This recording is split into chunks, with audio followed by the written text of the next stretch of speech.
Audible lets you enjoy all of your audio entertainment in one app. You'll always find the best of what you love or something new to discover. Hey, Ronnie, what have you been listening to on Audible lately? Well, you know, I love some wellness in my life. Yes. I read a lot of books that help me, and especially because it is a new year, okay? So I've been really working on my habits. So I've been working on Atomic Habits by James Clear. That's the title I'm really into right now. It's my New Year's title. And guess what? I'm already habitually, atomically better. Great. Well, here's something to also make you better. New members can try Audible free for 30 days. Visit audible.com/crappins or text crappins to 500-500.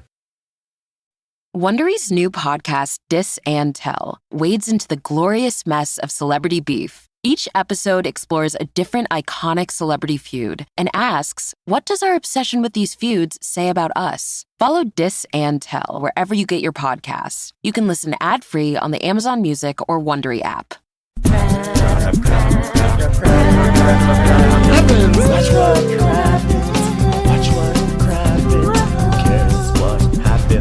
So much that happens. Watch what happens. Who cares what happens when there's so much that happens? Hello and welcome to Watch What Crappens, a podcast about all that crap we just love to talk about on ye old Bravo television. I'm Ben Mandelker, and joining me today is the hilarious and wonderful Ronnie Darnell Garcia Delgado Fowler Karam. Hi, Ronnie. How are you? Hi, how are you? So good to see you today for part 2 of the Real Housewives of Salt Lake City reunion recap we're going to be doing today. I'm seeing you because it's Crappens on Demand, as always. So go to patreon.com/watchacrappens to watch along and support on the Crappens on Demand level to watch the video. And then also, hi, people. Very excited. Crappy's coming up February 17th. It is a month from tomorrow or today. I don't know when we're putting this up, but it's going to be the best show of all time. We are lining up guests. It's going to be wonderful. Go to watchacrappens.com. Ticket link is there. Get your tickets before the good seats are all sold out. You know what? There are no bad seats, but you know, if you want to be upfront and close to the center of the action, you know what I'm talking about. And yeah, watchacrappens.com for that. Can't wait. Bring a friend. Come solo. Who cares? It's going to be a great time. And that's like the big news. It's going to be a great time. Any way you slice it. Any way you slice it. Any way you slice it. You could literally, you know what's not a great time anyway you slice it? A Kit Kat, because you can't slice that across all the bars. That's not a great time. But you slice it, it's pre-sliced, man. You break off the piece. You don't slice a Kit Kat, you break it. I know, but people do that shit. They bite like all the way across, you know? I do. And that. like, you can't, that's not a great time. But the crappies, you could bite all the way across. It's a great time. I am a rebel and I do eat Kit Kat that way. I will open do you the really? whole thing. Yeah, sometimes. Sometimes you just can't help it. Like, you know how M&Ms, peanut M&Ms specifically, you're supposed to suck it, wait for the candy to melt, then the chocolate kind of crumbles with the candy, and then you get the peanut rare, and then you get the peanut all the way down to the peanut skin. Not rare, but you know, you get it down to the peanut, and then you get the skin off of it with your teeth, and then you finally eat the raw peanut. That's how you're supposed to eat it. That's how, but I'm not saying that's how you do it. I'm saying like it's accepted that that's how you're supposed to do it. It's an accepted practice. That's how you're supposed to. But Kit Kats, you know, sometimes I don't. I'll just crunch into the M&M and it tastes terrible, but I just want to eat it so bad that I just crunch into it. And I do that with Kit Kat sometimes. There, confession. I've confessed. That's the twist of this podcast. It turns out this whole time, Ronnie was secretly chomping on Kit Kats the wrong way. Reality bomb teeth. Yeah, wow. The secret is out. It is a horizontal secret, to be honest. Would it be horizontally or vertically if that's how I was eating a Kit Kat? No one is here to listen to that bullshit. Indiscriminately. Okay. How about that? You know what? Could you imagine eating Tic Tacs like it was a harmonica right from the center section? Like, how about that? That's even wilder. I can't actually.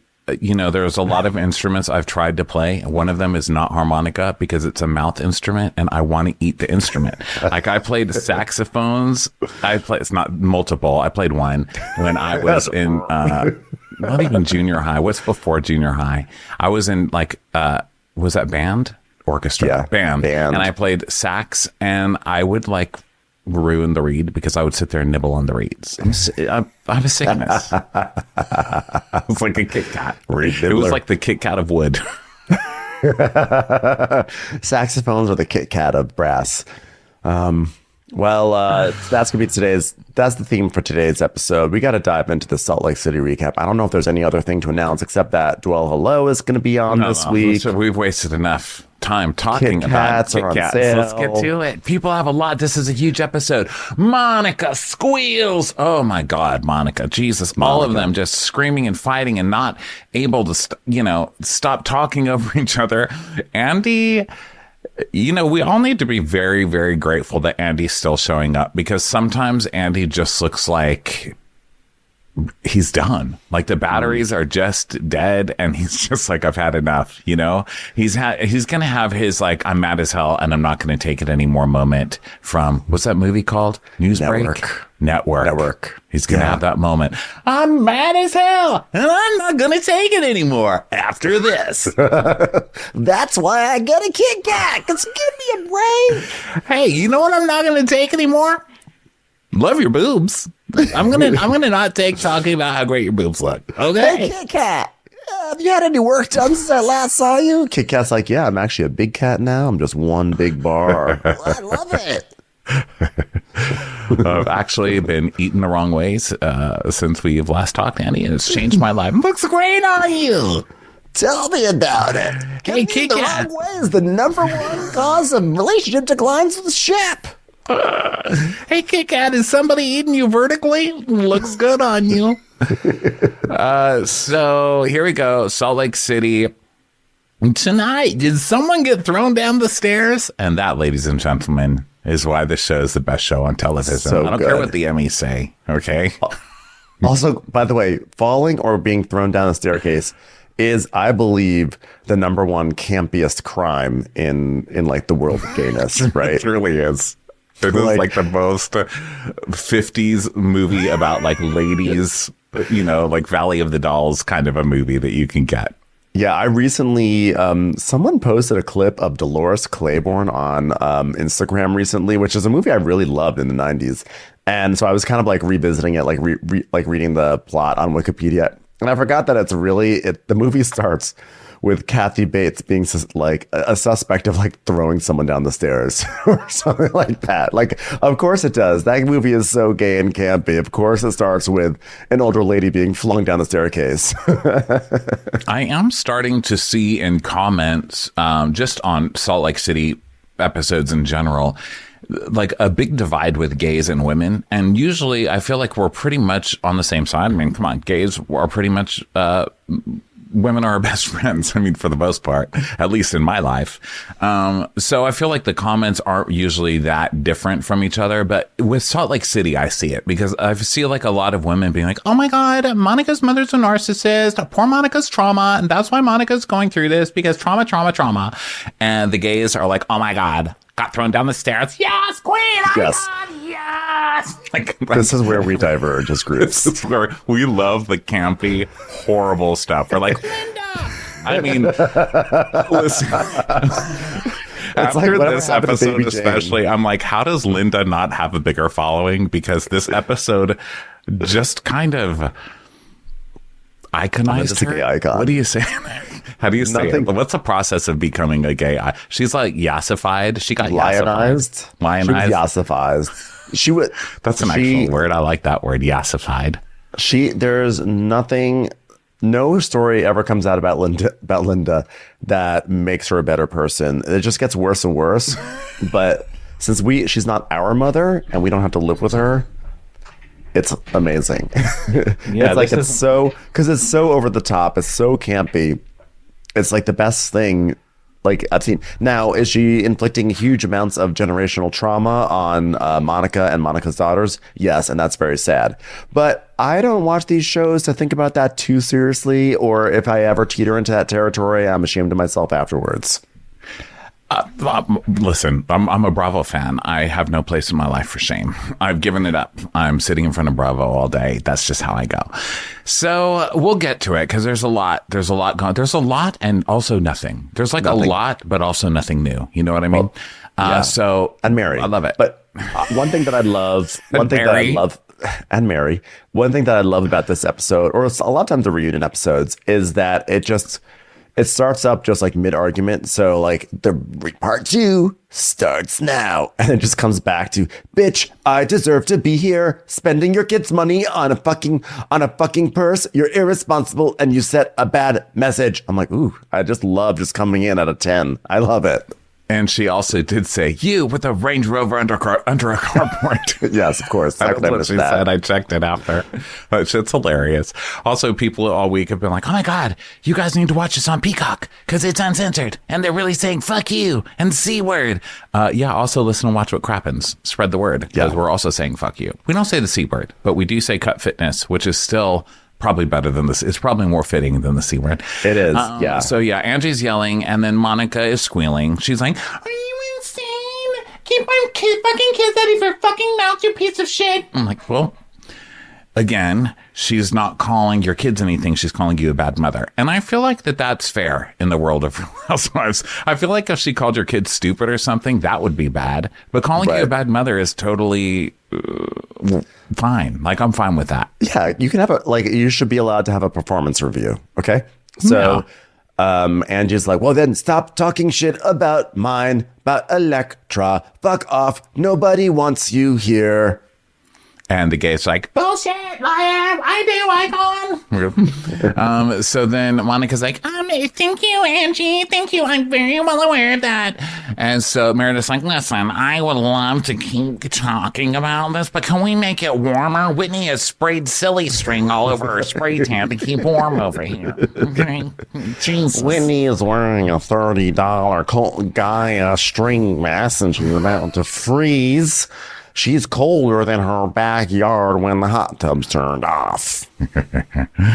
All right, well, we'll warm it up. Okay, well, the Housewives universe has seen scuffling sisters, clashing cousins, and a very controversial step-grandfather. But one of the most fucked up things we've ever done is put Monica and her cuckoo for Cocoa Puffs mother Linda on your television screens. Let's watch. By the way, who killed the guy who says, next on Bravo? We don't talk about him much, but they've got a lady doing it now. And this is not like women shouldn't be able to hold this position. But what happened to the guy? Is anybody going to tell us? Is he still around and only part-time now? Is he retired? You can't just take away the Bravo guy and then not tell us where he went. Coming up next. It's weird. Also, who fired the pun maker? Like, how do you lead into the Linda segment and say, let's take a look at their rocky road this season? Rocky road, shouldn't it be something like, let's see who is more possessed this season? Or should I say, repossessed? Like the Range Rover. Or if you're gonna use Rocky Road, be like, guess what? On the Real Housewives universe, we've seen some real mint chips, but let me tell you about Neapolitan. Monica and her mother have really been chunky monkeys down a rocky road. Yeah, I was gonna say they never had a significant Rocky Road scene, so that was there was like a pun off of nothing. But what about something like the relationship between these two? Can they ever mend it, or is it like a bowl of guacamole to Linda serving just desserts? Yeah, see, that's a lot. And that's what we get for making fun of the puns all the time on this show. Because look what happens when we try to do it. We're just stringing mint chip, mint chip, guacamole. I mean, come on. We need the pun people. Bring back the Bravo guy and the pun person, okay? Don't leave us hanging. Yeah. So then we see a montage of Linda's greatest hits from the season, which I actually did hear that montage will be the festival opener for Outfest 2024. So, congratulations. Do we just need more time for people to really enjoy what Linda's done? Because that should...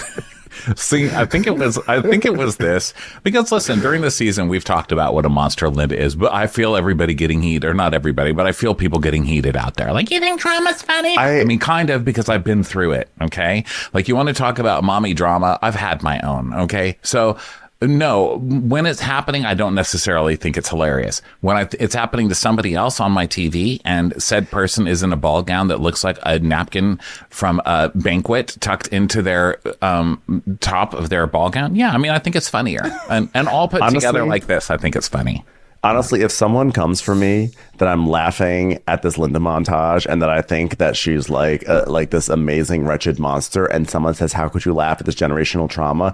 I'm gonna say, "How could you put your energy into me as a podcaster? Why don't you put your energy into something more important, like a nonprofit that will actually help these things instead of coming for me?" I literally will not have any time for it. Don't come for me. Let me laugh at Linda. So Linda is the Linda montage. Okay, so Monica's like, yeah, but you have to be nicer to me. Like, girl. Like when you hung up on me the other day, but you didn't really hang up, and you said, "I hate your fucking guts, you fucking bitch." And then Linda starts laughing. She's like, that was a good one. Nailed it. Did you record that by any chance? I should do that on your voicemail so I have that, Monica. And the old classic. What was it that she goes? She's like, well, you think I care, motherfucker? Did you just call me a fucker? No, I called you motherfucker.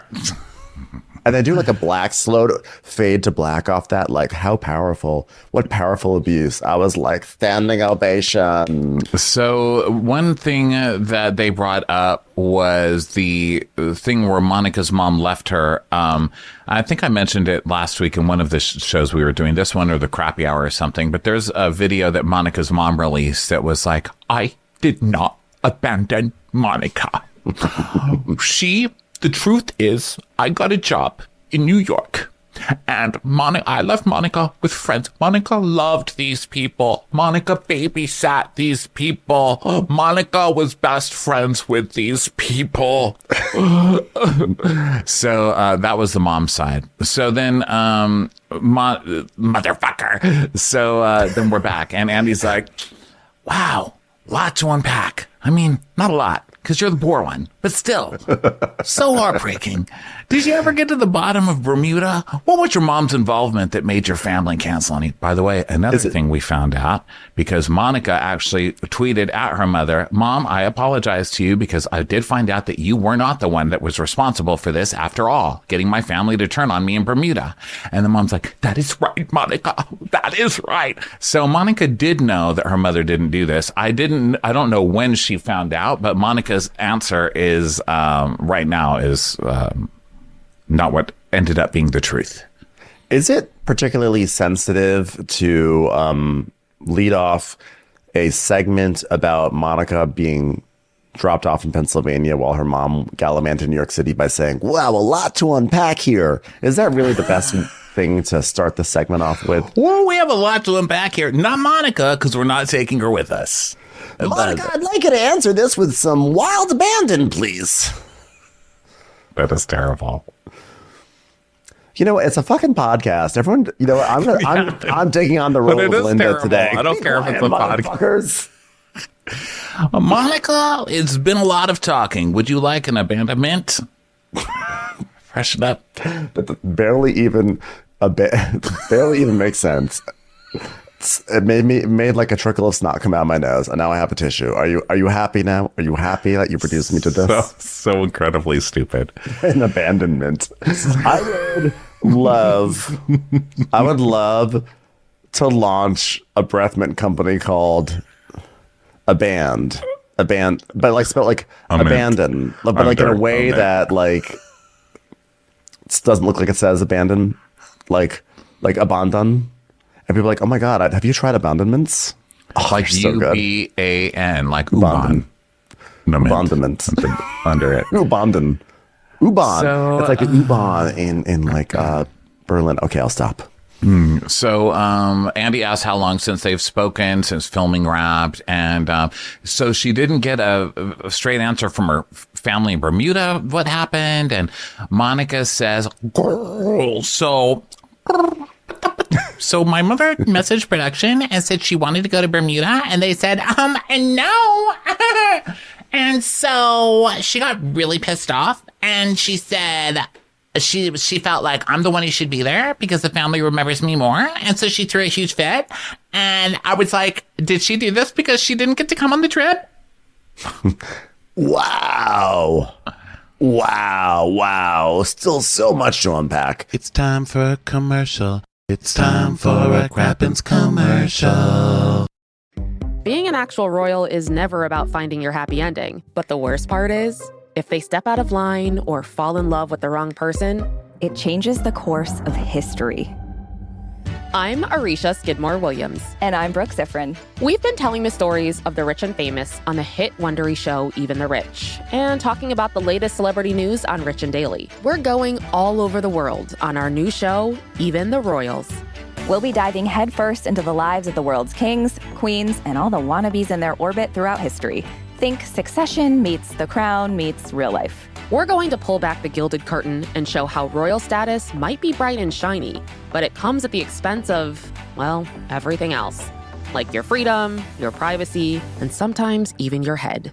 Follow Even the Royals on the Wondery app or wherever you get your podcasts. You can listen to Even the Royals early and ad-free right now by joining Wondery Plus.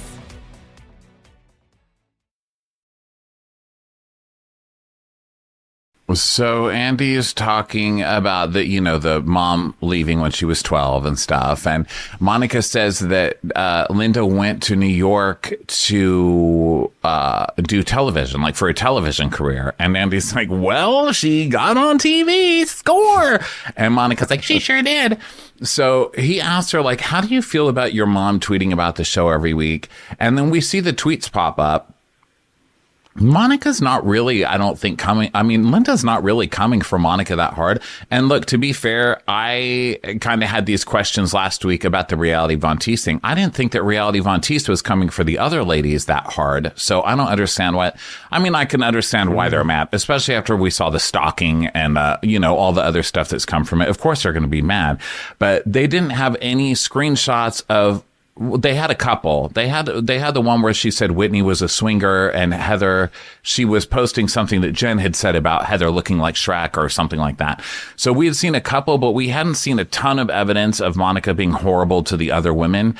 And I feel kind of the same way with this one. Like, I don't see a ton of proof here of Linda really coming for Monica. I think Linda's being kind of dragged, and rightfully so, because it's not like Linda's innocent, but Linda's being dragged every week, and I think she's going on Twitter tweeting about the episodes, kind of standing up for herself. What do you think? Yeah, but like, even if Linda's only a little bit coming for Monica, that's massively fucked up because that's her daughter. And could you imagine like lightly coming for your daughter on Twitter? Like, that is just, if I talked about my mom and she came out and said, no, that's not how it happened, this is how it happened, I wouldn't love it, but she would have the right? Yeah, I guess. But I just think that, like, Linda, who made a fuss at Angie's, like, be quiet. You are making a scene at Angie's at Greek Easter. Be quiet, Monica. And then all of a sudden she's going to spat off on Twitter. So I'm going to say, I think Linda should ixnay. She's still the older and wiser one. And so she should ixnay on the Witcher Tay. The X-Tway. So we see some tweets popping up, and one is, Monica begged me to do this reality show with her, and I'm not competing with my child unless it's in sports. So that was funny. And she also says, I'm too smart to go up against Monica. She did me dirty here, and I always put her needs above my own, even in my adulthood. I'm not a perfect human, but I am a devoted mother. And Vovo. God bless us. She ends a lot of her tweets with God bless us. Prayer hands, white heart. Prayer hands, white heart. So Andy's like, Lisa, I'm curious. You went pretty hard at Monica, and you two went at each other about your relationship with her mom, and you called her, she called her mom Ted Bundy. And watching the show, did you think that, like, you rethink how you approach her and her mom? And Lisa's like, well, that's like a two-part question. So what I observed on Easter was Monica's mom being like lovely and charming and like my hair looking great. And I said that statement based off of what I saw, not of history. But I also said, I don't live in their house. It's way too small for me. So I couldn't, you never know what's happening behind closed doors, especially if you suspect those doors only lead to a tiny closet. Andy, once I actually saw it on TV, I was like, wow, that's so much shiplap. And I regretted it.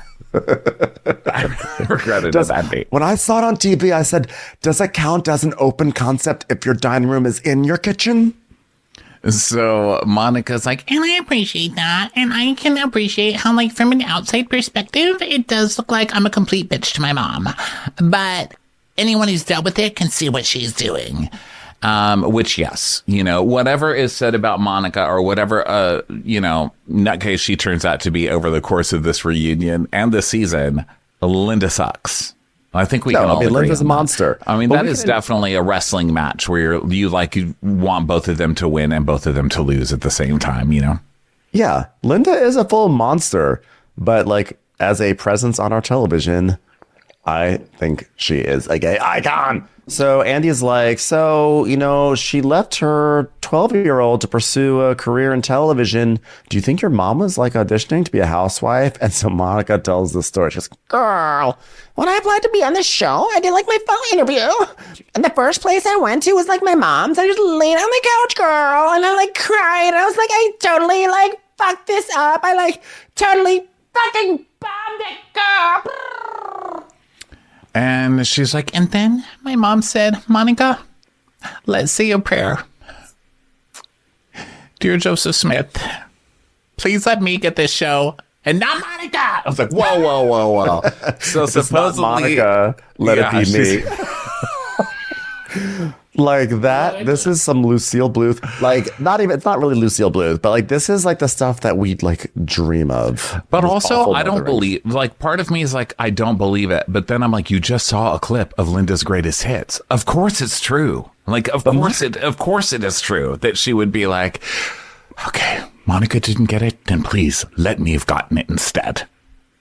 And we also saw, for those of us who saw that video that Monica recorded of her mom when she was yelling at her mom, Linda was like, Monica, you failed your job. You have to be an actress.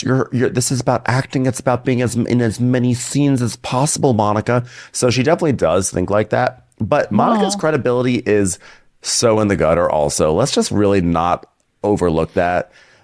She was caught in a bald-faced lie last week saying about how she applied to be on the show. She fully lied there. They keep on catching her in lies. So she definitely is from the school of Tamra, where I think she hears something and she hears like a nugget of, she hears something and then there's like a nugget of truth going forward, but she distorts it and embellishes and puts it forth as fact. Why couldn't you have finished? Why couldn't you continue that sentence until I should have had up. Sorry, I didn't realize you were winding up for a sneeze. I was like, look at me being succinct-ish. I didn't know I was either, but it just came out. I'm so sorry. We're so unprofessional. We're not taking that out. So, yeah, staying in. It's natural. Yeah. So Monica's mom supposedly prayed that she got it instead. Now, here's my question. As gross and also hilarious as that is, why is it totally like girl power when Monica last week was like, so what if I just wanted to be her assistant to get on the show and audition for the show? Is it wrong for me to want to be on the show? Well, why is it wrong for your mom to want to be on the show if you didn't get to be on the show? Like, doesn't that work? Doesn't that work both ways? Like, why is it sick for your mom but not for you? That's my question. Careful the words you say. Children will listen. Rondas will listen. My mom's going to show up here tomorrow like, hi, welcome to Watch What Crappin', you motherfuckers. You know what you need? Linda is basically the witch from Into the Woods. There are a lot of parallels there. It's the last Greek Easter. Oh, God. So Heather is like, and you still filmed after all that? And Monica's like, well, that's a fair question. But Monica's like, I filmed with my mom because it's still, it's her normal, So Andy's like, wow, it seems like she has a habit of sabotaging you when you've had success. Are you sure there's been no campy gay films made about her already? She seems kind of ready to go. Yeah. So I got lost where we are. So basically he's like, it sounds like your mom sabotages. And she's like, yeah, by the way, like when I first started dating Mike and she saw how happy I was, and Andy goes, oh man, I'm scared to hear this, mainly because I think of all the good stuff our cameras have missed over the years. Oh God. So she says that she brought Mike around for the first time and he came to the house and Linda saw how happy she was. And so she banned him from the house. And now that is the witch from Into the Woods, right? Like, yeah. You come around my daughter and then like has the birds poke out his eyes or whatever the hell it was. I know I'm mixing up Into the Woods storylines, but still, there's something missing from this story. Like Mike showed up and he was nice to her, so the mom banned him and said, "You're never going to take my daughter away." So which is it? Does Linda hate you or does she love you and not want to let you go? This is all too much. I know. Hey, I got something to say. Until you have the opportunity to see it from the outside looking in, you have no idea how much you're being monopoly Monopoly dated. I'm the little race car. I called it. I'm a thimble. Place. Now, in all seriousness, this guy is also a piece of shit, this Mike guy. Monica came out with an Instagram earlier this week saying that the reason people have been asking a lot about her divorce and why, like the timeline of it, basically, because she talks about it like it was a long time ago, but then we found out that the divorce was just recently, this October, I think, was when the divorce finalized. And she said that he was actually abusive and he got arrested for abuse and then later was arrested for violating the restraining order or the protective order. So yeah, this guy's a piece of crap. So who knows what was going on there, but glad that guy's not in the fucking picture. Right. So Andy's like, Heather, you have a complicated relationship with your mom, but it doesn't feel as like great for gay audiences. Can you tell us a story? Did you ever push her down a staircase? That'd be great. Did you ever do that? she's like, yeah, no, we just text on for birthdays and for Christmas. And, you know, I knew the conditions of my family and if I would do the show and leave the church, and I signed up for this division. And she just basically says, like, I know, I set myself up for this. And then we talk about Whitney's mom, and Whitney cries because she hasn't talked to her mom forever. And they finally kind of came back to each other and realized that a huge part of it was her father in the first place, who she doesn't have a relationship with now. And so that's, you know, all the parental stuff. There really is like a lot of sad shit in this show. Oh my God. Yeah, it's Monica. Like, we're laughing about because we're fuckers, but I mean, there really is just a lot. God. Right. So then let's get to more fun things. No, well, here's the transition. So Whitney is like crying and she's bearing her soul about how she's reconnected with her mother. She realized she had to remove her father from her life, and she hasn't seen him. He hasn't seen her. They're avoiding each other. Toxicity. Da da da da da. And then Andy, hey, Andy's sleeping Monica. like Big Bird. He's just like. Whoa, that's going down the stairs. Who did it? Yeah, it's like this emotional thing. And like, hey, did someone get thrown down your stairs on Greek Easter? So then we bring on the most evil and controversial Real Housewife of all time, Social Medea. Here she comes in her blue feathered ball gown. So we bring up some tweets, and it turns into social media fight. So there's a tweet that Monica's like, See what you want about me. Whore, rat, disrespectful homewrecker, spoiled, broke, and assistant. which I loved. I loved the leaps too. Whore, rat, disrespectful homewrecker, spoiled, broke, and assistant. The worst of all. The worst of all. Save the biggest for last. She said, I made sure my girls weren't there for that situation because they were saying, why, Monica, why are you acting like this around your children? You should be ashamed of yourself. And the editing made it look like the kids were sitting there the whole time that she was having these fights. And it turns out the kids were in the basement this whole time playing whatever in the basement. Pin the tail in the baklava. So Monica was like, she's like, Girl, so this was like right after our conversation with like my mother, and I was like going down to the basement to get my girls to leave, and I just like started crying, and like with my eyes I like couldn't see, and like I'd never been to your house before, and like I went to grab the railing and there was no railing, and I just fell down the stairs. I was like, okay, people fall downstairs, that's fine, and there probably should have been a railing. But like the way she describes it is, again, truly like the most like campy gay thing of all time. She was crying so hard, she was blinded by her tears that she fell down a staircase. Like, are you kidding me? I was cracking up at the description of it. So we see her being like, I'm not talking to you, literally. or whatever. And so she storms off, and we see the cameras through a mirror, and then we see her turn the corner, and then we just hear, ba-dum, ba-dum, ba-dum, ba-dum. Yeah. And then in Texas, I heard Ben like, the giggling. I love a pratfall. I'm sorry. And then No one was hurt. we see the video of this, which I love. It's unseen footage. We get a lot of unseen footage, which I really liked. And so we see the footage. There is no railing on these stairs, okay? And then one of the family members, I think, is like, "Oh, whoa, you fell? Are you okay?" She didn't tumble down the whole stairs. She went down like 3 steps. I wonder if they added a sound effect because it really did sound like, You are walking home dead ass. boom, boom, boom, boom, boom, boom, boom, boom, boom, boom, boom. Girl.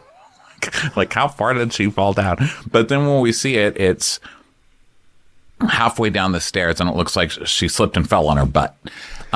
So, which painful, you know. So the guy comes up and he's like, "Oh, whoa, you fell. I'll bet it's those shoes, huh? I'll bet it's those shoes." And then a girl comes up and is like, "Do you want to take your shoes off? You want to take your shoes off? Those damn heels, you know?" And so Monica, she's just sitting there. She's like mortified because, of course, she fell on her butt. And now there's a camera behind her and she's had that argument with her mom. So she takes off the shoe on her right foot and just sort of like, she kind of like throws it down the stairs. So that is the big falling down the stairs drama. So Like then the visuals. Angie's like, "Yeah, and you threatened to sue me on Greek internet, which I think we should discuss that right now." And she's like, Angie, is there anything you don't have a problem with me? "This coming from you, Monica?" And she goes, and she's like, "Did I sue you? You threatened to sue her." But I said, "Should I? Should I?" "No, you didn't. You said I should. You fucker."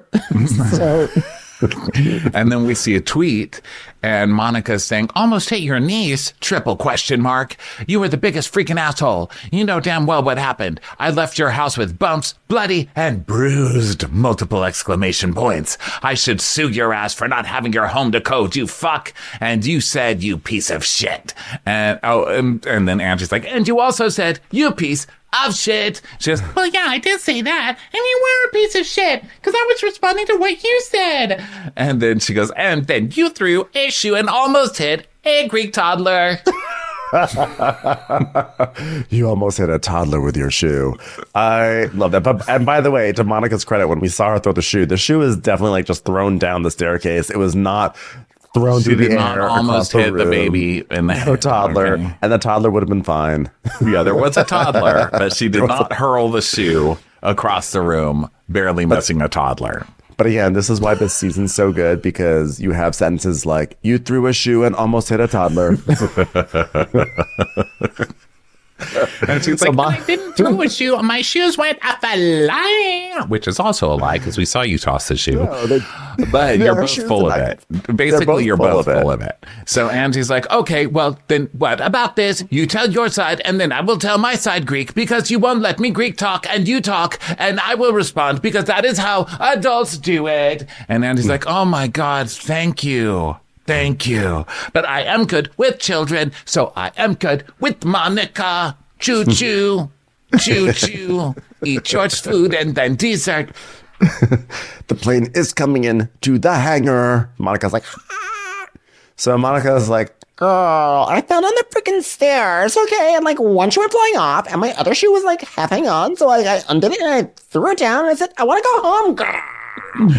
And I love that I actually had to rewind and watch the footage again. "Me too, of And course." in the footage, she does not throw the shoe at a child. Ha ha. I can't with this show. But both of them just over dramatizing the staircase, because Monica's version is, "There were so many tears in my eyes. I was so emotionally moved. I was blinded and I went around the corner and fell down the stairs and broke every limb in my body and crashed into a mirror on the floor." And Angie's is like, "She barely fell. And when she did get up, she took off her shoes and threw them at a toddler's face." She threw a baby into a fire pit. It's like, whoa, what? So then Andy's like, "Okay, anything else happen?" And she's, Yeah, I was bloody and I was bruised. And then I went upstairs in a body cast and filmed a scene with my mother. So then we see a tweet and it says, this is from Monica. It says, "After falling down Angie stairs at Greek Easter because you had no railing," all caps, multiple exclamation points. "Everyone's saying I left my mom. Yes, yes. And I went straight to the hospital and she knew I fell down the stairs. And my convo with her on the couch was after I fell," which is shady again of the editors to make it look like Monica was just sitting there like all pissy. It's like the woman had just fallen downstairs. You know, the way they edited it. I didn't see that part. Yeah, they re-edited it to make it look like they didn't obviously we didn't know any of this stuff happened, and it looks like she's doing this in front of the kids and all that. So they were pretty shady to Monica with this edit. Yeah. So Monica's like, she's like, So I said to my mom, like, find your own ride home. And she got like an Uber. And I guess like production called like an Uber. And she said, I'm not getting in that shit box because it was a Subaru. I was like, this is when Ben officially turns. I was like, how Ben is officially done. How dare no? But I was honestly like, good for her, good for her. Who, Linda? Being like, Linda. I was like, she does. does. She's like, I would like a Mercedes, please. I'm a celebrity. Yeah, I worked for this. I worked hard for this. In the clip we saw on the internet, not on the show, but of Monica screaming at Monica was taping her mom while her mom was losing it at Monica, right? And they were talking about Greek Easter, and the mom's like, Monica, I don't know why you're mad at me. I was trying to make it so people would still film with you. You're in someone else's house. You're screaming at someone else, Monica, and this is a job. You have to be nice to people so they'll shoot with you. And one of those, it's like, and I had to go home in a shit box. Right. It was that. I was part of that. But I also love that one of their running things in their relationship is Monica has shitty credit, most likely due to, well, I mean, who knows? There's like a lot of lawsuits about debt and stuff in her past and still ongoing, but who knows? Probably it's because of divorce and stuff. Like people face a really tough time after that, but she's got a lot of debt or whatever. But I love that their running storyline is that she has to put the car under her mom's name. And then when the mom gets mad, she takes away the car. But then when Monica's mad, she makes the mom walk places or call an Uber places. Right. Commercials. Here comes one right now. So Angie's like, she's like, may I say something? And Monica's like, well, Girl, you might have a better memory since you didn't hit your head. So go ahead, girls. so Angie's like, okay, Monica, I do have a really good memory of the day because I had family that left because they felt it wasn't a safe environment. And she's, oh, and she goes, hey, it's my turn. My turn. You go online, okay? You threaten to sue me, and then you say I should send you the bill for the head scan, which you did not pay for. Production paid the bill, so now you're telling the entire internet that I broke your head. You started it. You started with your nasty dream. So Monica cannot let her get it out, but in her defense, this is all insane. On both sides are both nuts right now, making stuff up. So Monica's like, you started it with your nasty tweet, and then Lisa's like, what was nasty about her tweet? So we don't see the tweets again, but I repeated them because Monica started it with, say what you want about me, that I'm a whore, a rat, or an assistant, but my girls were not there. And then Angie tweets, production did you a favor. We don't need to see the stills to know you did this in front of your kids. Don't forget, you almost hit my 2-year-old niece in the head with your shoe. And shut the fuck up with your lies about Sean. Monica's like, Well, to be fair, I had a conversation with Meredith and I told her the situation and she said, you want her house? You can take her house. and I was like, no, I did not say you can take anyone's house ever. We gotta take your house, which you know that Meredith fucking said it. Like, I think everybody knows that this is true. And Heather goes, Meredith, did you say that? And then she goes, yes, she did. She said, let's get you this house. And Meredith goes, did I say that there's potential liability there? Of course, there was potential liability. Did I tell her to steal the house? I did not. I would never do such a thing. Well, it's apparent you make a living off of suing people. And Monica goes, Bitch, I have like never sued one person in my life. And she's like, they're there like- are multiple lawsuits under several of your names. And she goes, who have I sued? So they're fighting now about who Angie has sued. And they're just talking over each other and squealing over each other. And then Heather goes, well, you're suing me. And Andy goes, wait a minute, are you suing Heather? It's like, no, I am responding to her suing me. And Heather goes, well, it's a countersuit, but you are suing me. And she goes, but I wouldn't have sued you. I'm just responding to you suing me. And Heather's like, yeah, but mine is a collection suit from a bill you didn't pay. And that is true. And I'm surprised they didn't go into this, I guess, because it's a pending lawsuit. But Monica went and got a bunch of work done at Beauty Lab under a different name and then never paid the bill. It was like a $2,500 bill. She paid the $499 deposit and then never paid the rest. There's a Sun article about Monica DMing with the person, the physician's assistant or whatever, who did the work on her, saying, "Oh my God, I love this work. This is great work. Can't wait to see you again. Oh, I'm so sad you had to cancel for the next appointment. Blah, blah, blah." But now Monica is countersuing Heather, saying that she was unhappy and they botched her work and all of this stuff. So that's what this is all about. So, So Heather's like, "That's a collection suit." And Angie goes, "Well, why sue back? Why not just pay your bill?" And she goes, "God damn, no." And I love that Monica just left it at, "No, I'm not going to pay my bill," and didn't go into a whole "you botched my face." She was just like, "No, I'm not going to pay my bill." Yeah, but I liked Angie being like, "Why are you suing? Just pay your bill." Yeah, but of course, Monica's definitely not paying that bill. 100% not. So, Hey, Snuggles from the Bear says, Lisa, you told Monica no one wants to be your mom. Do you regret saying that? so I thought Lisa was just going to do a simple, like, well, yeah, after seeing that, I see she has a lot of damage. But Lisa's like, "No, well, I think that conversation got misconveyed." And Monica's like, "Misconveyed?" And she goes, "Yeah, because I rebutted as sophomore as you dished it. Yeah, I'm just going to make up words left and right here. So, like, you were the nasty one all season, not me." She goes, Girl, I was not the nasty one, you stupid fucking bitch whore skank. Like, I was responding to the energy that I was given, girl. "Oh yeah, fix your face, fix your eyes, look at your ugly face. That's things you said." And she's like, Why are you addressing Angie? She called Meredith a trampoline with eyes. then Angie's like, "Yeah, but that means that her face is smooth and tight. I was being nice with that one." and Lisa's like, "I want to be a trampoline with eyes." They're just like all gaslighting this. There's like, yeah, I'm like, I pay a lot of money to like try and look like a trampoline with eyes. That's a total compliment. They're like, now they're just like really on board to being like, "Sure, let's just sell this trampoline with eyes thing. Why not?" It was a compliment this whole time. It was a compliment in the middle of a vicious fight. That's all. So then Monica, who just got on Lisa for not being able to pronounce words, by the way, she was correct. Now Monica goes, Oh yeah? Well, touchette, bitch. Touchette. goes, "What does touchette mean?" Say. She goes, "What does touchette mean?" Yeah, I was like, touche. Oh my God. This Bravo celebrities are having a hard time this season with phrases between her and Olivia. So then Lisa's like, "You're nasty to women. You are." So are you, girl. "No, I'm not. Okay. I made a comment and you can cling onto whatever comment you want." And she was like, Weren't you nasty to Meredith? she's like, "It's none of your business if I was nasty to Meredith because we fixed our stuff, okay? And you started with a piece of shit and you started calling me the 1%, whatever." And then they start like talking over, they just start yelling over each other about like, who dished it? You can't dish it. You can dish it, but you can't take it. Andy just literally crumples in his chair. He's like, "Oh God, please, I can't do this anymore, please." And then Lisa goes, "This is why your mom talks to a tree. You don't listen." She goes, Oh my God, throw my mom in my face. she goes, "Oh yeah, you're so manipulative." And she goes, What do you mean I'm manipulative? You just said it.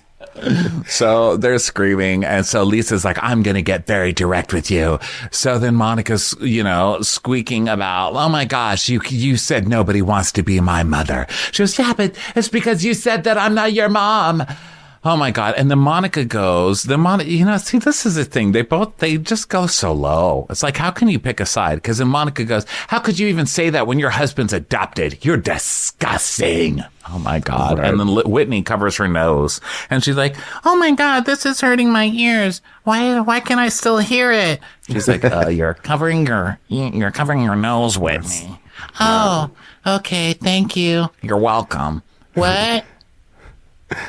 "Hey, you know what? John wasn't even offended by the adoption comment because I told him he shouldn't be offended." And he said, "Okay." So then, and Monica's like, Well, I don't even know what your problem is with me. Like, dead ass. I don't know what your problem is with me. which Monica, okay, come on now. So Heather's like, "Well, give it a minute and then we'll let you know." And Monica's like, dead ass. And so Andy goes, okay, well, she'll tell you in a little while. Okay, so my blood is from Saccharin says, Lisa, what did you mean when you said that we were dealt the same deck of cards when you were talking about Monica? Which is, oh my God. So Lisa goes, okay, look, I look at things in the most positive way possible. And Monica just LOLs. And she's like, I do. Listen, like, I didn't know a thing about your relationship with your mom. And I asked you at the sound bath, I was like, why do you hate your mother? And why do you want us to hate your mother? And I asked you like 4 times and you didn't have an answer. You just said, you'll see. And Andy goes, well, we did see. We did see. Well, the bottom line is you like wouldn't stop. You said I'm mediocre. You went after my family. You said nasty things about my husband, who you don't even know. You said you don't like Diet Coke. You don't even like Wendy's. Like, what's up with that? And Monica's like, what did I say even about John? And they all are like, and she's like, you called him a penis head. I don't even remember that. I vaguely remember it, but it's like a season. We're waiting for this big bomb to drop, and Andy goes, you called him a penis head. So funny. And Andy just stares at the camera like B. Arthur in Golden Girls. He's like, this is what I'm feeling. This is what it's come to. And Heather goes, why? Why would you call John a penis head? And she goes, and then 5 minutes later, you wanted to fuck him. Holy Sally. Okay. Sally from Field TV Movie of the Week says, why does Monica have so many identities on Google? So your maiden name was Fowler, is that correct? And she goes, no, my maiden name was Darnell. Grrr. My married name is Grrr Fowler. And he goes, okay, well, what is Delgado? Well, that's my dad's side. Okay, what's Garcia? Well, that's my mother's side, because my mother was born Linda Darnell Susan Maria Garcia, okay? And when she was growing up, she was teased for being a Portuguese, and so she was called racist things all the time. So when she became legal, she was ashamed and became Linda Darnell. So when I was born, I was Linda Darnell. I was Monica Linda Darnell. And that name means nothing to me. So when I was getting a divorce, I changed it 20 times. Oh, okay. Okay, Now, it makes total sense. Now, you know, I know some people don't want to think of Linda as like a gay icon, but nothing is campier than the fact that Monica's mom's name is Linda Darnell Susan Maria Garcia. Like, that is like, I was like, it's perfect. It's perfect. Don't change a thing. So Andy brings up when her mom was like, oh, come on, Monica Darnell. And Monica getting super pissed because she just outed her real name or whatever on TV. And Monica's like, why would you call me that? And she goes, oh, well, I'm sorry, Monica. I just don't know what your fucking name is. You change it every other week. So Andy's like, okay, so you've used 4 names. She goes, no, I've used 3 names. She goes, well, the one I was born with, the one when I got married, and when I got divorced. I was like, oh, actually, I guess that is a fair amount of, like, that's not actually out of Okay, too but why wild. did you use 3 different ones just at Beauty Lab alone? I mean, come on. Well, then there's that too. Come on. There is something like, there's probably like a tiny bit of truth in that, but she does have tons of lawsuits and they're all under different names. And I'm sorry, that's just fishy. It's just, you know, bringing up like my mom was traumatized. You know, it all comes back to like some kind of past trauma. There's too many names. I'm sorry. There's too many name changes to just be normal. It's fishy. So to me. So then she's like, but then, oh, and then she says, But the fact, like, people here were making fun of the fact that I was using Delgado Adriano Garcia or whatever. what did she say Adriano? Because I rewound it like 3 times. I was like, is that another name? Or do you think she was trying to say Darnell and it was just, it sounded like Adriano. Because I only wrote down Delgado Garcia, but there probably was a lot. I mean, who knows? Monica's just always going to pull out another name.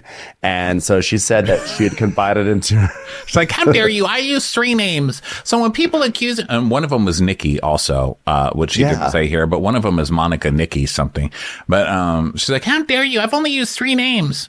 Jennifer, Patricia, Penelope, and Ruth. wait a minute, those are that's 4 names and those are different than all the ones you just listed. I'm Monica Delgado Garcia, Silverstone, Corvette, McDonald's, Francisco. This is brands. She's like, Tim Rice Warner. Aroni. Time Warner, Peacock, NBC, Universal. Wait a minute. So Wait a second. you're Are you all all the fired. streamers?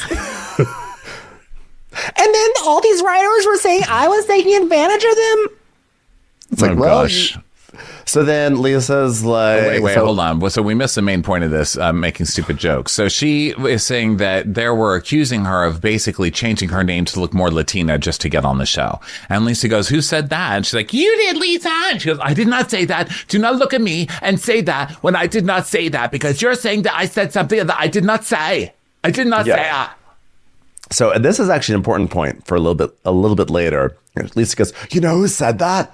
Jen. And Monica's like, no, she didn't. And she's like, yes, she did. And Monica goes, so, you're just like repeating what Jen says now? Like, that's what you do? You just repeat what Jen says? which is important because later on, Monica's like, oh, it wasn't me. I was just like, the whole voicemail thing later is like, I wasn't saying that about Mary. I was just repeating what Jen said. Well, it's also annoying because Monica does the Housewives thing where she fights by over talking you and just repeating things over and over. It makes me nuts, but it is a tried and true Housewives. What do you call it in war when you have a strategy? It's a tried and true strategy, but it makes me fucking crazy because I want to know, like, there's a lot of mystery here. And Lisa goes, yeah, well, Jen said you went by different names, and then starts going like she's listing them. She's like, and then Monica overtalks her and goes, oh, really? So we're just going off with Jen Shaw said? Like, I want to hear what you're saying. And Lisa goes, you fake fucking bitch. And then Monica just goes, she does her like squeal sigh thing. So then we go to commercial and we come back and we start talking about Jack Barlow because he was seen in California in his mission garb. What happened? And Lisa's like, oh yeah, he bounced on his mission. So he's like not going. He's just like hanging out with friends, surfing, doing all the good stuff. Ah! And he's like, okay, like what really happened? So it turns out that his paperwork was behind and he didn't have a visa yet, which Heather vouches for, says like that is something that happens when the visa's not ready. They just send the kids stateside to do their missionary in places like California. But then Lisa says, and by the way, Jack is like the real reason why he had to wait so long because he has like a great six pack. Yeah. And like he took a picture on the boat of himself like shirtless. He was like, hey. And he like sent that to the government for his visa thinking that it's like really funny. And they like denied it. So he had to like reapply. What an absolute dumbass. What a dumb, like, I'm sorry. This kid does something just massively dumbass every single. This is like not a charming story. Like I would be mortified as a parent if I had to tell the story that my son couldn't get his visa because he took a thirst trap selfie and sent it to the government. But to Lisa, it's more important to show that she's a good parent because her son has a six pack. She's like, I mean, he has a six pack. So, I mean, good parenting. Am I right? Like I base him right. I don't understand six-pack. I don't understand how you can have a six pack and puffy bangs because the six pack implies that you care about how you look, but the puffy bangs says the exact opposite. No, a lot of puffy haired guys have six. I mean, they all have it. They literally all have it. The kids that age. So what are you going to do? That's their hair. The puffy white fucking combed forward hair. There's nothing you can do. Just a stupid look. When they showed his naming ceremony or the letter ceremony, when he's like, I got my letter and it is for Bogota, Colombia, and then it just showed like the sea of white boys with their hair pushed forward and fuzzed up. Like, oh, it hurts. And I just hurt for them because I know in the future they're going to look back at that and they're just going to be so ashamed. Like we have it, we have pictures from the fucking 80s and 90s. I mean, listen, we're no innocents, but we just know the pain. That's one thing about being older. You know what pain that the past causes. I know. I think the difference is that we have pictures from the 80s and 90s and our hair was kind of the same, but also that was the 80s and 90s. So like, why are you having your hair? We didn't have hair like that. I mean, I had claw bangs. I had like the swoop, like when I had hair. My mom, me and my sister both had like claw bangs that like went up and swooped. Yeah. And we even got a painting done at Dillard's of us. And I have forever a painting of myself giving resting bitch face with swoop hair and a maroon turtleneck. I for a long time had a bowl cut, and then in like fifth grade, because my mom used to cut my hair, and then fifth grade I actually went to a barber, and then I got like a part, and so we just sort of go to the right like this, and that was like my look for the next like 6 years of my life. And then but like there were a lot, if you look back, there were a lot of puffy bangs in the 80s, and you just would think that people would learn from the mistakes. They don't learn. But they don't. Yeah, we don't learn. I mean, read history. Okay, so now they're talking People don't about learn from the mistakes. I mean, hello. Did you watch the first 40 minutes of this video? Of course you didn't.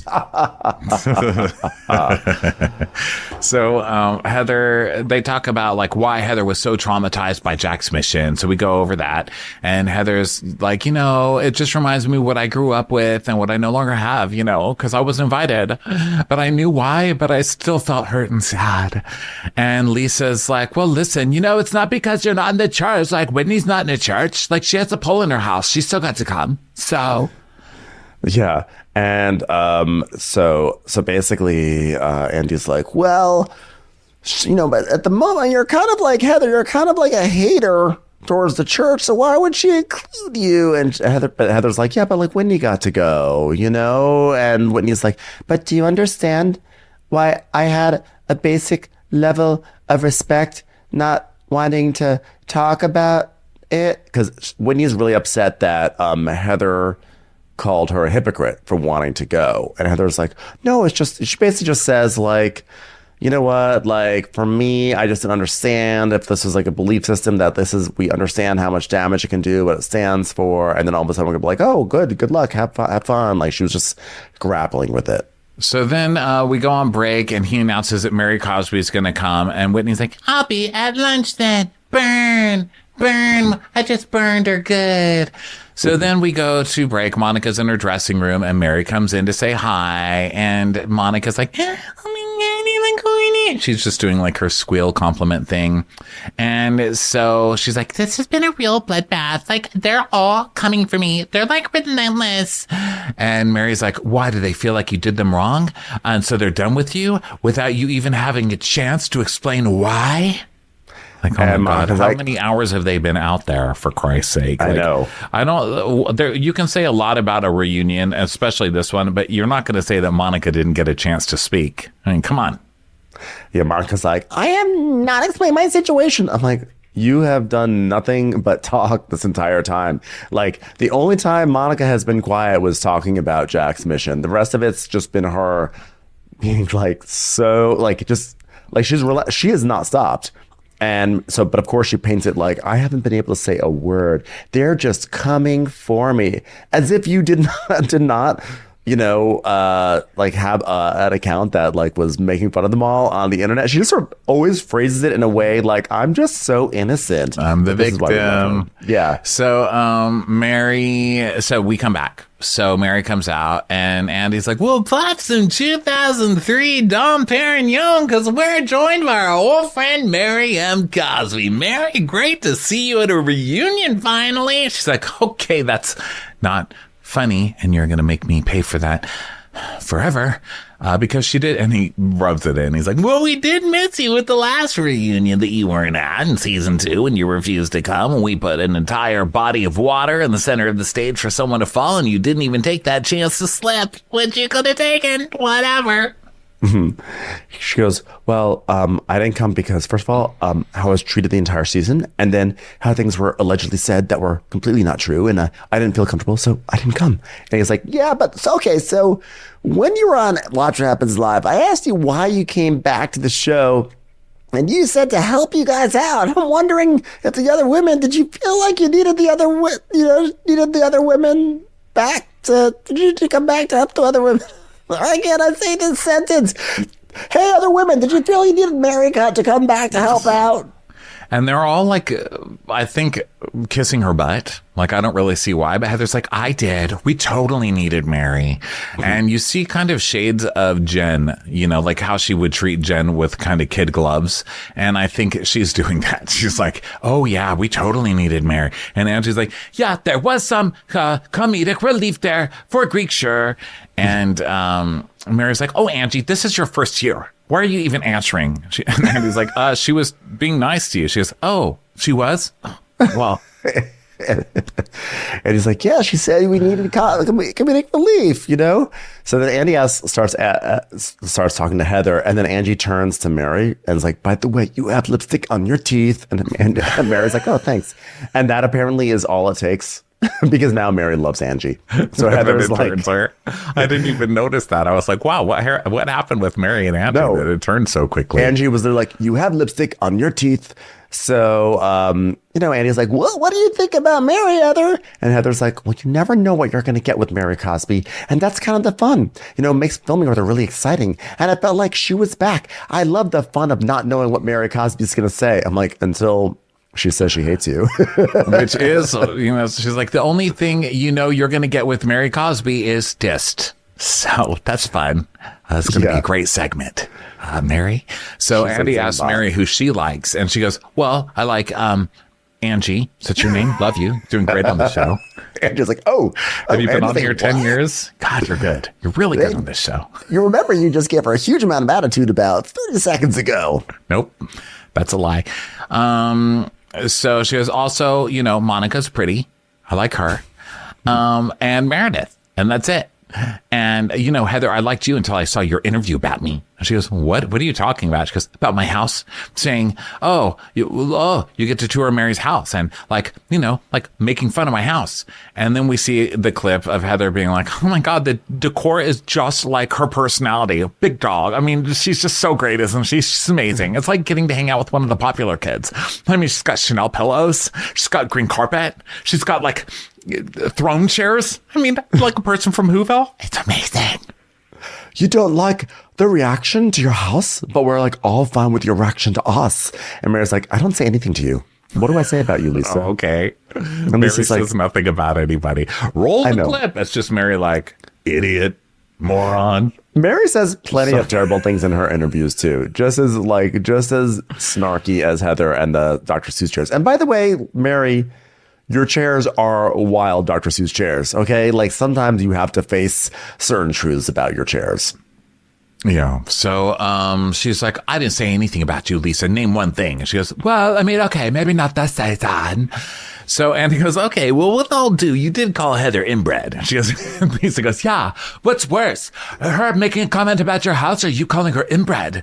And we see the clip of Heather going, so do you really think I look inbred? And Mary going, yeah. Yeah. And so Mary goes, I think the house comment's worse. And he's like, your decor? And she goes, well, because Heather's phony. Like, don't come to my house and say it's so pretty. Okay, Heather's like, well, I said your house was grand. It has elements that are unique, that are characteristic. It has huge throne-like chairs that no one else on this planet would buy except for someone who was conned by someone else who may have been Dr. Seuss. That's all I said. Mary's like, well, I was in my house before the show and I didn't need this. And you got your house after the show. Yeah, okay, you're going to money shame people, Mary. She's not living off tithing of poor people and businesses that she got a hold of by marrying her dead grandmother's husband. Okay, are you fucking kidding me right now? Now listen, look, Mary's very, very funny on the show. I'm glad she's back. But coming back here and shaming where people got their money, considering where you got yours, is a lot. It's choice. Yeah. So then Heather's like, after my business, I got my house after my business. I'm like, which grew because of the TV show. So Andy's like, Well, what did she say about the house that bothered you? and she's like, she just made fun. They just all made fun.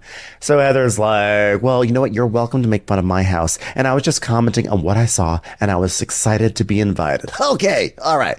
It's really interesting because you say everything to people's faces and it's shocking. And Mary goes, thank you.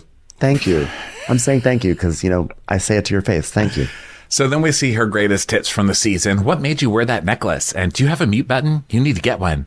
And then telling Monica, you really like to eat. You're a beautiful girl. Don't just eat your life away. And then the best. Wake up, bobblehead. So, I'm like, is that really saying something to someone's face, or are you just insulting them at that point? well, it is. It's insulting. It's just insulting them. But she's like, at least I do it to your face. And Andy's like, yeah, but you say horrible things, but to people's face. And she goes, yeah, but they can say it back. I mean, that's what Jesus said, Andy, when people piss you off, diss them right to their face. Jesus was real big about just calling people overeaters. That was his thing. So Lisa's like, yeah, but like when we do it and, you said, oh, I'm not talking to you anymore, then that's the end of the conversation. That's it. And Mary's like, why is she butting in? Who's talking to you? Because I'm part of this. What happened to you? Lisa's like, you say something horrible to me, and then you don't like what I'm saying, and like, but like whatever I'm saying, it's like not even the same magnitude, and you're like, oh, I'm not talking to Lisa now. And she goes, yeah, how'd you even insert yourself? And Andy says, well, she's responding because she's a member of the group. And I said, sometimes you say horrible things to the group to their face. So that's why she's responding. And she goes, yeah, but I think it's a good thing that you're saying this to the group, that I say things to the group's face. Like, oh my God, are you guys, is this the third act of Clue? Like, what's happening? And Lisa, basically the argument is, why can Mary be an asshole to everybody? But if anybody makes a comment about one of her chairs, you know, Mary's like not happy about it, right? Right. So then Mary goes, okay, Lisa, well, our relationship has been done. And Lisa goes, yeah, you know what? So what? So what? So what? Hey, let's talk about Robert Jr. Is he married or not? And Mary's like, well, they say they're married, but I haven't seen that. He's like, so do they need to show you paperwork? And she's like, to prove to me they're married? Yeah, they do. Okay. And you don't believe him. And she goes, well, I can't even say it. I'm always like, get your girlfriend, because I keep calling her the girlfriend. I can't even say wife. I can't do it. So he's like, okay, and then you said he was bad in bed. Why'd you say that? And then we see unseen footage of her telling her hairdresser. She's like, you know, I was walking down the hall and I like heard them and they were doing stuff. And I just heard all this screaming. And I was like, oh God, stop making my son think he's better than he is. That's just funny. So That's Mary's just like, funny. I loved that. Like, oh God, stop faking it. You're giving this kid too much confidence, you know? yeah, she's like, Andy, I didn't say he's bad in bed. I just told the wife or the girlfriend, stop pretending, because like I walk past the room and all here's this like noise and like all this screaming and all this like dramatic. And I was like, it's not that serious. Okay. Like, don't give him a bigger head than he already has. I mean, like, come on. And she was like, but it was like yelling, and I was like, yeah, like that, what, like what's wrong? Like I thought something was like wrong, and like at that point I was like, I just like when I opened the door, and then I started to open the door, but then like I saw it, so I like got the point, I like didn't open the door. So she basically walked in, and she was traumatized. So then Whitney is asked like, how did she feel about Mary coming back? And Whitney's like, how do I feel when I'm trying to put words together in the alphabet soup? Nervous. That's how. And Mary's like, Whitney's terrified of me for some reason. And Whitney's like, no, I was grateful to have the opportunity to try to resolve things with her. I did not like how it ended. I felt bad because I wanted the opportunity to repair that and to show that I'm really good with carpool after all. And you have to like realize that like that came out about you like was not what we were saying. It was just in the press. It was in the news. So Whitney's saying, oh, we weren't gossiping about you. It just was in the news and we were responding to it. I was like, okay, you guys spent the entire last third of season 2 talking about Mary and bringing in the guy from the congregation and talking about all the stuff that was going on. And now Whitney's going to say like, no, we were just responding to stuff in the press. yeah, I mean, Mary totally has a reason to hate Whitney's guts and everybody who brought that up. But your own mother was in the press saying that you stole the church from her by marrying your dead grandma's husband and stealing everything that was supposed to be your mom's. So as gross and messy as it is, okay, but you're just saying that they don't say it to your face, but then they did bring it up to your face after Lisa brought it behind your back the whole season, by the way. Okay. I'm not, all this stuff is like flooding back as I'm talking about it, but this stuff about Mary was really bad, and I'm not going to just be like, oh, poor Mary was a total victim. I mean, the audio that was leaked of her yelling at her church and calling them poor people because they only gave her 14 cards for her birthday and saying like, I don't want to be around a bunch of poor people. I mean, you're either poor or you're stingy. You're not even paying all your tithes, and yelling at them. Oh, it just got so ugly. But that said, I can see why she hates them for it, you know? Yeah, for sure. It's crazy. This is moral quagmire. Nothing makes sense. Nothing makes sense. Where do I fall on this? Where do I fall on the girl who married her step-grandfather and stealing the mom's church and then yelled at the church congregants for being poor? Or am I mad at Lisa for bringing in somebody who was victimized by the church to a party and having him speak on it? So yeah, I mean this show's a disaster, and I love it. So Mary's like, it's not true, and like I said, there was like a lot of things that came out, and you know about you, and I will never ever say that. Like, you know what you guys did to me. You know, I heard horrible things about you, but I never said it, and I won't, because that's who I am. Which is basically what Meredith always does too. But here they're like, it's okay, Mary's doing it. Like Meredith, they're like, hi, you're alluding, you're threatening, and they're like, it's Mary.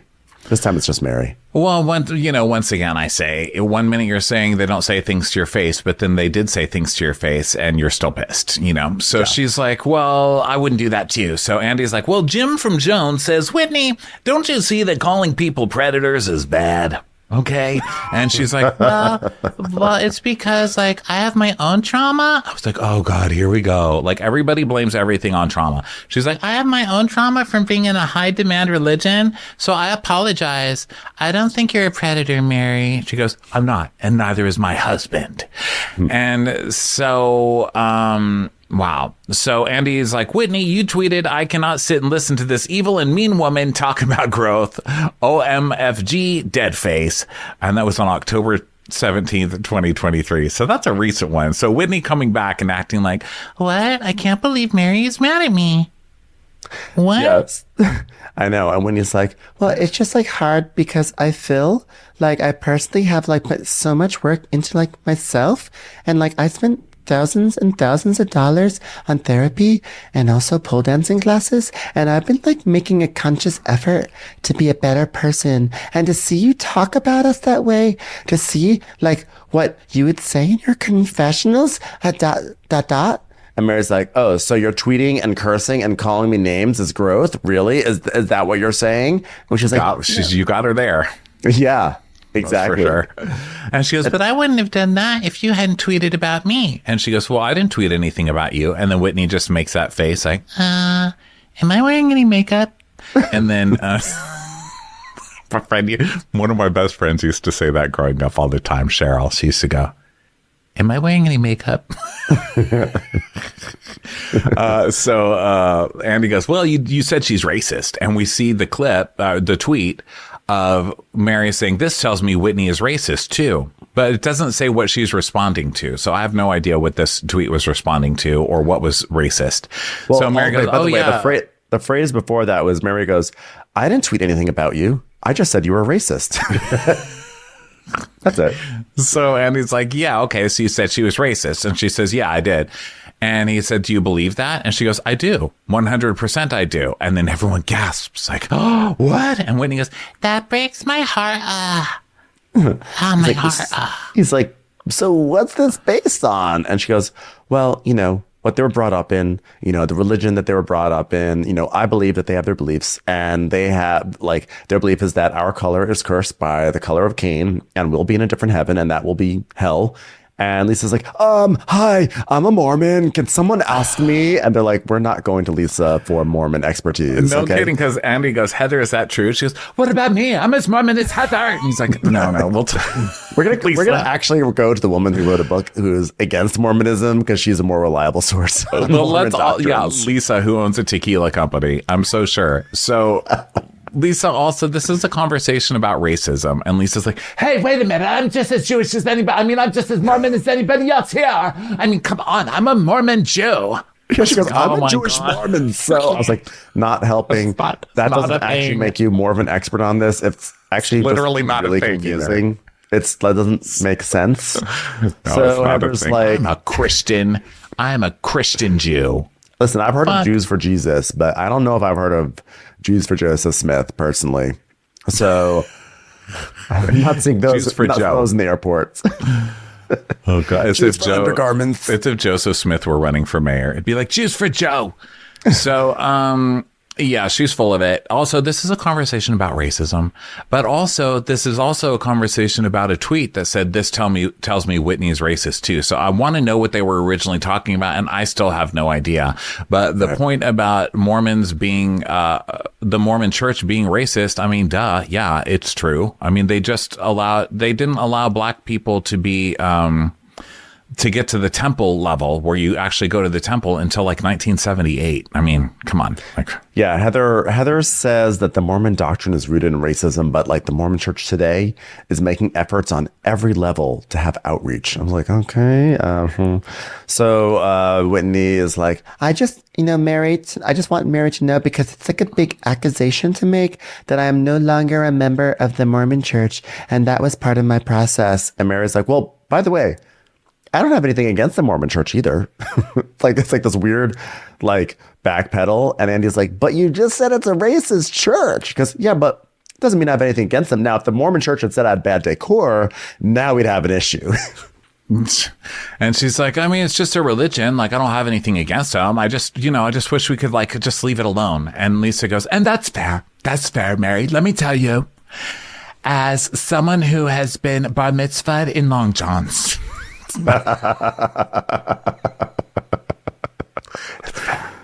It's fair. Yeah. So Whitney's like, well, look. Fiddler on the Temple. You know what? I've been there. Well, actually, Temple does go both ways. Never mind. That one doesn't work. I'm going to workshop that one. Go ahead, Ben. We're all women of white privilege. And Mary's like, oh, go ahead. Preach it, Whitney. You've been saying some good things lately. I have to say that. I couldn't tell if Mary was being sarcastic or not. And Whitney goes, but I've been learning, Mary. I want to know personally, what have I done or said to you? And Mary's like, it's not anything you say. It's your actions. It's a feeling. And you have to be my color to know it. And so now Whitney's like, that's fair. It's like a that's fair off. That's fair. That's fair. That's fair. That counts. That counts. Good goal kick. That's fair. Listen, as we would say in the old days to our multiple spouses, L'chaim. Mary's like, it's just you can not really tell how little I know about both religions. I've been. Let me tell you something. I'm sitting here trying to make a pun, but I just can't think of enough Mormon stuff. I'm like, listen, as I used to see on my favorite show, Big Love of Hala. I just want to say it's fair. That's fair. It's like instead of Christmas tree concerts, it's menorah concerts. Maybe you know about Christmas tree concerts. You know about those? Oh, so Andy's like, so Andy's like, I guess you don't. No, I don't. What'd you say? The Christmas tree concerts. Christmas tree concerts? There are Christmas tree concerts. There's a Rockefeller Center concert. No. What are you trying to drag Christmas me tree into? concert. So my friend Neil of the Past Present podcast, who he's a historian and like he specializes in a lot of things, but he has clued me in on a lot of stuff. I don't know if this is actually a Mormon thing. That's just maybe a Christian thing. There are these concerts where these enormous Christmas trees are built, and people stand in the Christmas trees and sing songs. They stand in the Christmas tree? In the Christmas trees, and they sing. I don't know what you mean. Like they stand in like a field of trees? No, I mean, look, I'm Christian. I Chris- was raised Christian, and there's like things where you go and sing at the tree. I mean, that's true. It's not weird, though. I mean, I guess I've never thought of it being like true. Weird. It's like a tree of people. Okay, wait. How do I... Like people forming the shape of a tree? It's people. The tree is people. The tree is made out of people? I don't think it's I thought it was a Mormon thing. I think it's just a Christmas thing. Hold on. Let me find... A tree of people? Christmas tree of people. Here, I'm going to send you this. I'm going to send you this. I'm going to send you this picture so it makes sense. It's literally a tree of people. But for a moment, I thought it was a Mormon thing, but I think it's just I don't think it is. Do you see it? It's a Christmas tree. I do. So it's like people standing on platforms. Oh, it looks kind of like it looks like kind of Hollywood squares where they're kind of platformed, right? But it's in the shape of a tree. Oh, yeah. I've never seen that. That's kind of cute, though. It's kind of like a Busby Berkeley type thing. Like it's like a match. You know what it is? It's like a very large version of the match game. Yeah. I mean, look, I say let's bring something, let's bring something a little different to, Jingle Bells. I'm for it. And by the way, I just want to say the picture that I brought up is from an article called "The Rise of the Singing Christmas Tree," and guess who wrote it? Neil. See? Oh, no way. So there you go. Well, someone missed picture day because there was one little part of the tree missing. Do you see it up there? Fucking Denise didn't come to Christmas tree. Singing Christmas tree day. There's like one Denise's person Christmas missing tree day. on Did she fucking fall? picture day. Denise is she like, fell. sorry. She fell. She's like, I told them I could not do a tier above level 4, and they put me at the top. Can I also just say these microphones, they're at the very bottom of the tree, all the way to the left and all the way to the right. How is that supposed to help? Like, who's miking this? You know? Okay, human Christmas trees. So then we go back to the reunion, and Andy's like, so Mary, you weren't at the finale. What do you think about all this reality Von Teese stuff? And Mary just kind of flinches, and she's like, well, I thought it was over the top that they just pushed Monica out, especially since no one reflected on themselves. You know, I mean, I don't know what this troll account is or anything like that. And Lisa goes, oh yeah? Well, how would you like it if the account called you a bitch? She goes, well, I probably wouldn't like that, but I don't care because I get called everything on the internet. So what do I care? I'm like, really? You just got mad that somebody made fun of the chairs in your house. She's like, what are they saying about my chairs, more importantly? Let's get down to it, you know? So Monica's like, I mean, girl, like, what if I could, like, friend called, like, another good friend, like, Garbage Whore, who can go, like, fuck herself, girl. and so Lisa's like, yeah, because, I'm going to say that you called Mary a dumb bitch. And that's why you're speaking up and saying that. And she goes, no one got called. And so Lisa's like, play the audio. So then Heather whips out her phone and starts playing the audio while Monica's going, Oh, yeah, just get the audio from my best friend, you bitches. So I love that Monica is just such a big, when she gets like villain mode, she's just like, You bitches. I don't remember Yeah. anything.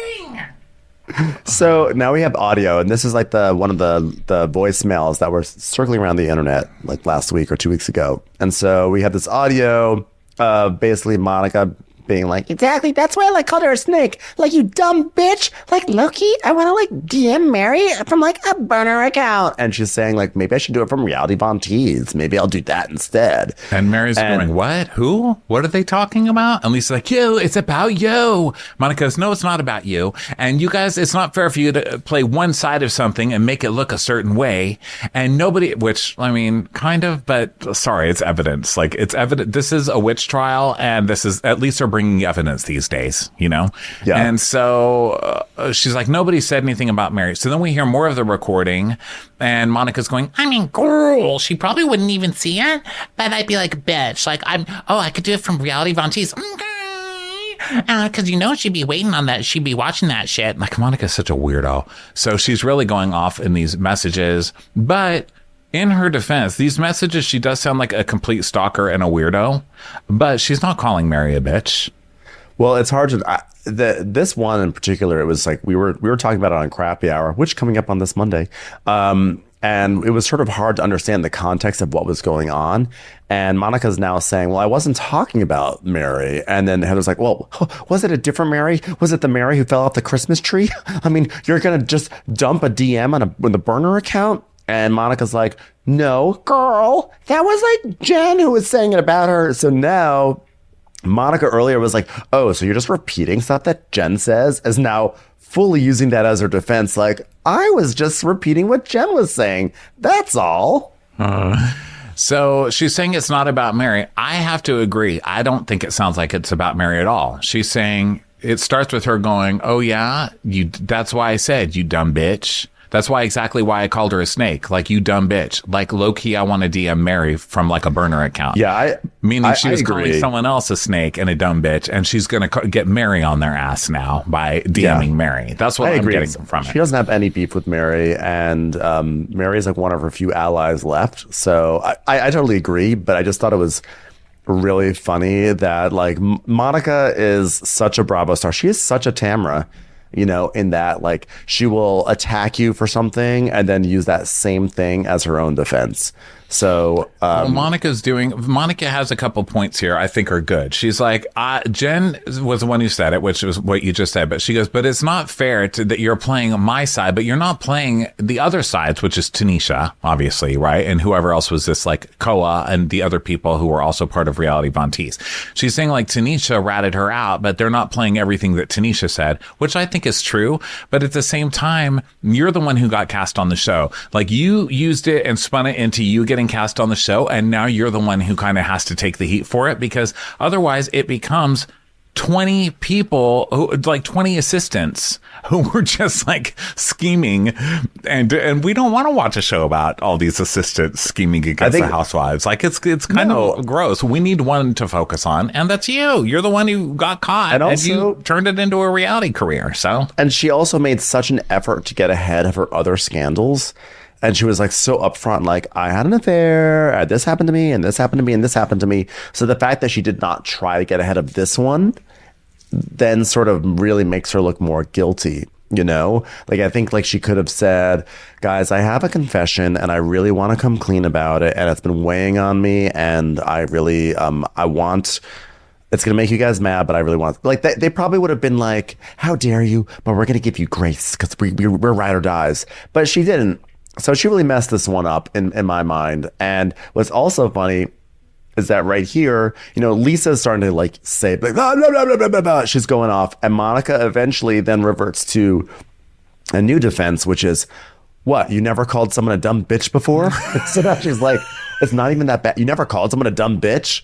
When like Monica is like, I can't believe you would say that about me, you know? And but now she's like, what? Dumb bitch, who cares? No big deal. What's the big deal?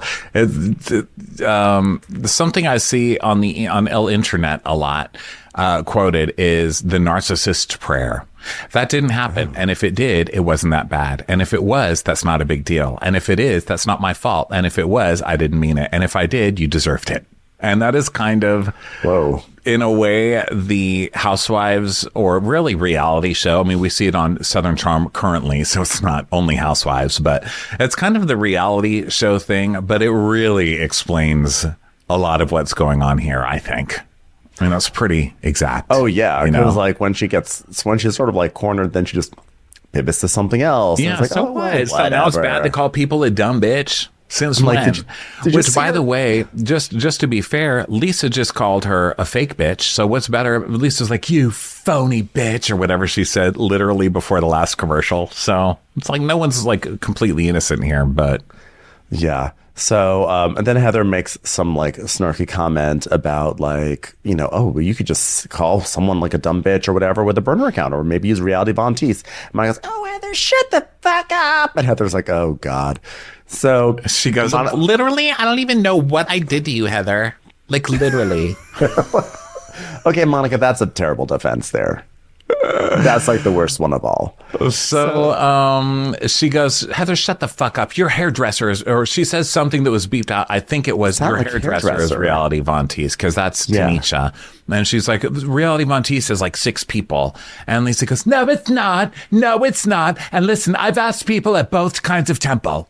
No one has heard of that. And Monica's like, are you serious? And Heather's like, there is a full investigation, Monica. I mean, in all fairness, who's doing the investigating? You and Tanisha? I mean, that's, I know. That's not the most trustworthy detective either, Tanisha, you know? And Meredith does have a fairly good point here, because Meredith has said, I mean, I guess she's just been like frozen the entire time. It's so cold in here. But Meredith is like, listen, doesn't really matter if it's 1 or 6 people, which is really the most salient point here, because who cares? You can try to pawn it off on the fact that there was 2, 3, 4, 5, or 6 other people. You were still being deceptive by omission to your friends. Like, I don't know what friend group is down with someone in the group having a burner account, and even like writing snarky things. It is like a violation of trust. It is, but on the other hand, Heather still employs and is friends with one of those people that she's using all of this evidence from. So it's like, how seriously do you take it if you're still so close with Tanisha and all is forgiven with Tanisha? I don't get it. Yeah, well, maybe Heather's thinking like, well, she came clean and I don't want to punish good behavior. I don't know, but I would get rid of Tanisha. Yeah, I mean, I think that's what it is. Really, it's like messy. When you go to your parents, like, you know, you're caught with something and you're like, Dad, I have to admit, I took your car out last night. Well, as long as you were honest, I'm so proud of you for your honesty. So, it's a plea deal. So Andy's like, pretty much. Hold on, everyone, hold on. And Mary's like, I want to say something, because I feel like they should hear Monica out, and I don't think they're letting her talk. Which I'm like, Monica has talked a lot. Well, that's kind of, I mean, that's what I think. But Andy's like, well, we haven't discussed this issue until now. So just when you thought you've heard of everything, I mean, this show really. So we see clips of next week and Monica's squealing, I was not stalking Jen. And then Andy goes, you set up Jen's security cameras, right? She's like, uh-huh. And he goes, so you had the ability to see what she was doing and hear what she was saying in her home? And she goes, yeah. That's so fucked up.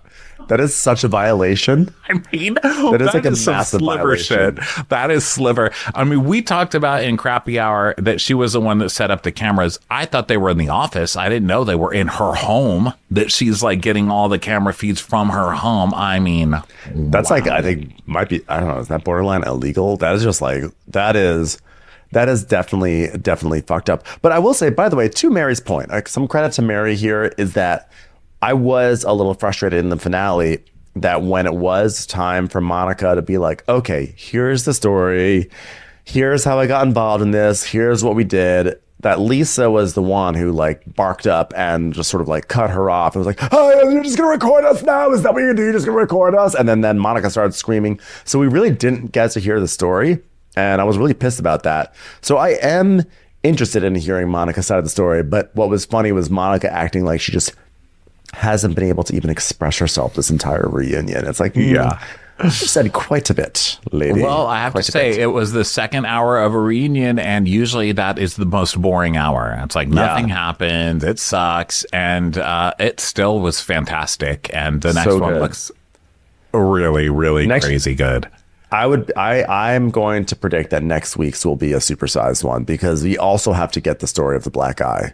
And so we have both reality. Yeah, next week's supersized. Yeah. It is? Mm-hmm. So, yeah, because we have to get the origins of Reality Von Teese and then the eye. And then the crazy part is we have part 3 next week. And then the week after that is the Vanderpump Rules premiere. Like we are literally rolling over from Reality Von Teese back into Scandal on the same night. Not the same night, but like the same time slot. This is a lot for us to take on. This is a lot emotionally. That's a big pivot. It is. Okay. Well, everybody, thank you so much for being here. Go check us out on Patreon for bonus episodes, videos on Crappens on Demand over on Patreon, and get your tickets for the Golden Crappies February 17th in Los Angeles. Pick those up at watchwhatcrappens.com. And guess what? Monday night is Crappy Hour. That's our live show talking about whatever you want to. Okay? On Instagram. Join us, 5:30 Pacific time. We'll talk to you then. Bye. Bye. Watch What Crappens would like to thank its premium sponsors. Ain't no thing like Allison King. Ashley Savoni, she don't take no baloney. Stroll in the park with Caitlin Clark. She's not just a Sheila, she's a Daniela. Itchels. Aaron McNicholas, she don't miss no trickolas. She's never scary. It's the Green Fairy. Jamie, she has no last namey. Hava Nagila Weber. Know Your Worth with Jason Kurth. She's the wind beneath our Jennifer Wing. Sip some scotch with Jessica Trotch. She's always supplying, it's Kelly Ryan. Kristen the Piston Anderson. Let's give a kisserino to Lisa Lino. Megan Berg. You can't have a burger without the Berg. The Bay Area Betches. And our super premium sponsors. Somebody get us 10 cc's of Betsy MD. We're taking the gold with Brenda Silva. Let's get real with Caitlin O'Neill. Don't get salty with Christine Pepper. Can't have a meal without the Emily Sides. Nobody holds a candle to Jamie Kendall. She's not harsh. She's Jill Hirsch. She's a little bit loony. Junie. My favorite Murdo, Karen McMurdo. We love him madly. It's Kyle Pod Shadley. Let's go on a bender with Lauren Fender. We want to hang with Liz Lang. The incredible edible Matthews sisters. Give him hell, Miss Noel. She's the queen bee. It's Sarah Lemke. Shannon, out of a cannon, Anthony. Let's take off with Tamla Plain. She's quite the catch. It's Victoria Cotchett. She ain't no shrinking Violet Kuchar. We love you guys. Hey, Prime members, you can listen to Watch What Crappens ad-free on Amazon Music. Download the Amazon Music app today. Or you can listen ad-free with Wondery Plus in Apple Podcasts. Before you go, tell us about yourself by completing a short survey at Wondery.com/survey.